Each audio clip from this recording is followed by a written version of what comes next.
suis John Domama de Sèvres, président de la Chambre communale des métiers 1, regroupant les communes du Golfe 1 et Golfe 6. Et je suis également conseiller municipal à la commune du Golfe 1. Pourquoi la Chambre communale est composée de 2 communes?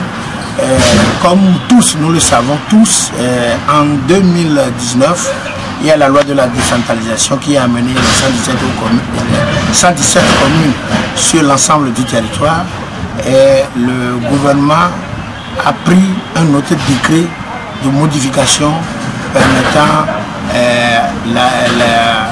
regroupant les communes pour les chambres communales, surtout dans le Grand Lomé. Il y a cette chambre communale de métier dans le Grand Lomé. Et la chambre de métier est un établissement public à caractère professionnel doté de la personnalité morale et de l'autonomie financière.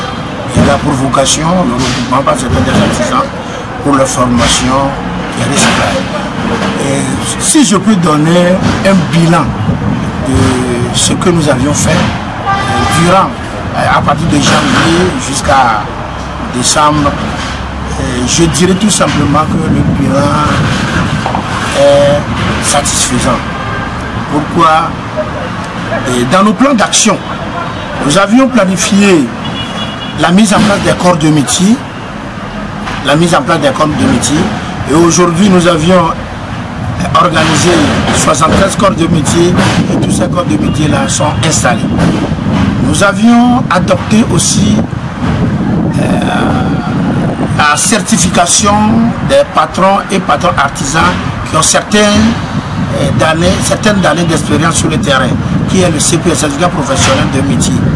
Et sans vous mentir, aujourd'hui, la SECOM 1, dont je suis le président du bureau directeur, a mobilisé 463 artisans et on les a examinés parce que le décret portant création et organisation des chambres régionales de métiers et l'union des chambres régionales de métiers, à son article 20 stipule que les chambres de métiers doivent organiser ou bien doivent mettre à niveau les patrons et les patronnes. Et en plus aussi un examen de gradation qu'on appelle titre de maître artisan. Mais avant d'aller sur ce terrain, on doit mettre à niveau les artisans, patrons et les patronnes d'abord. En plus aussi, nous avions adopté dans notre plan d'action la formation des membres du bureau exécutif de chaque corps de métier sur les tests régissant le secteur de l'artisanat. Il y a les décrets, les manuels de procédure, les règlements intérieurs des chambres de métier. Nous avions formé nos artisans là sur ces tests. En plus aussi, nous avions organisé des JAT, des journées de l'artisanat dans chaque préfecture et dans chaque SECOM. Et aujourd'hui, et grâce à la déterminante volonté du maire de la commune du Golfe 1, et le bon Dieu, la SECOM 1 est dotée de sièges à travers une formation des maçons, des charpentiers, des électriciens bâtiments et agroalimentaires. Voilà ces œuvres-là qui sont à ma gauche. Nous avions trouvé un siège, une grande salle de conférence de 200 personnes, 2 bureaux, 2 toilettes, plus un hangar pour les réunions hebdomadaires de nos artisans. Voilà en quelque sorte, de façon ramassée et en français facile, le bilan que je peux donner durant l'année qui vient découler dans le mois de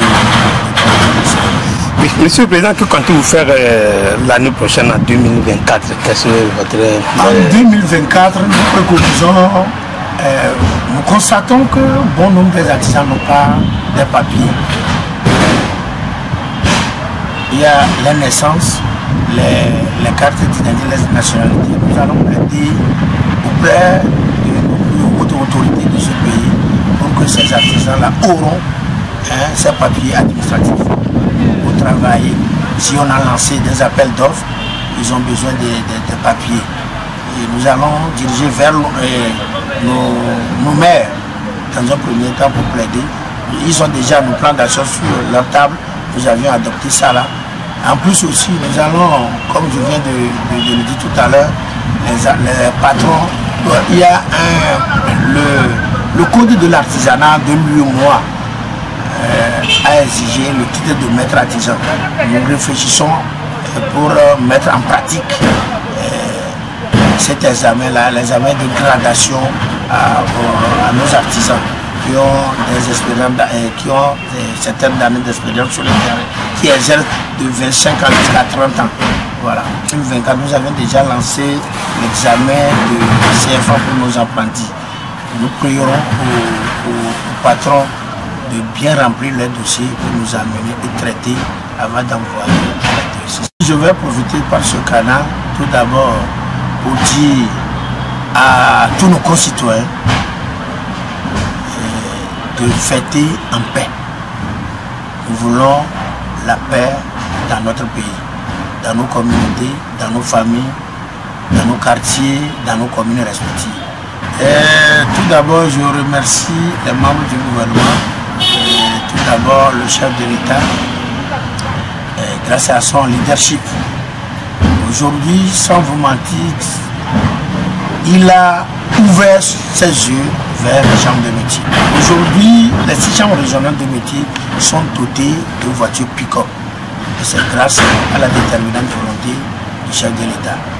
Aujourd'hui, il a mis à notre disposition l'assurance maladie INAM pour les artisans, ceux qui ont les 4 professions.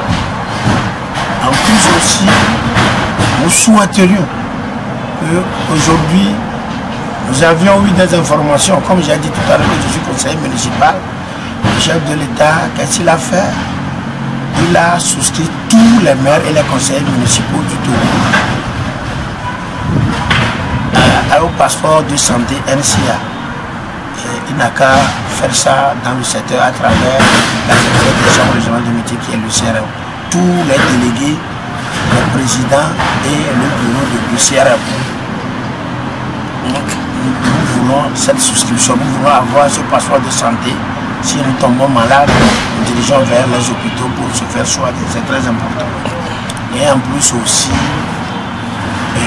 augmenter nos subventions, c'est très important. En plus aussi, trouver ou bien chercher des terrains administratifs aux chambres de métier pour la construction des sièges. Parce que bon nombre des chambres de métier sont en location, c'est ce qui n'est pas bon. Nous sommes des institutions reconnues par l'État. Nous voulons que toutes les chambres de métier soient dotées de ces romantiques. Avoir des moyens de déplacement. Pourquoi on ne peut pas donner des véhicules pick-up au président préfectoral? Nous avons besoin pour nos déplacements. Parce que moi qui est ici, je gère 2 grandes communes du Togo, Golfa 1 et Golsi. Parcourir toutes les 2 communes, c'est pas du tout facile. Donc, nous prierons aux plus hautes autorités de nous aider pour nous chercher des moyens de déplacement. C'est très important. Un vœu de santé, de bonheur à tous les corps de métier, les syndicats, les OPA, les délégués régionaux, les élus consulaires, tous les artisans du Togo. Un vœu de santé, de succès et de prospérité.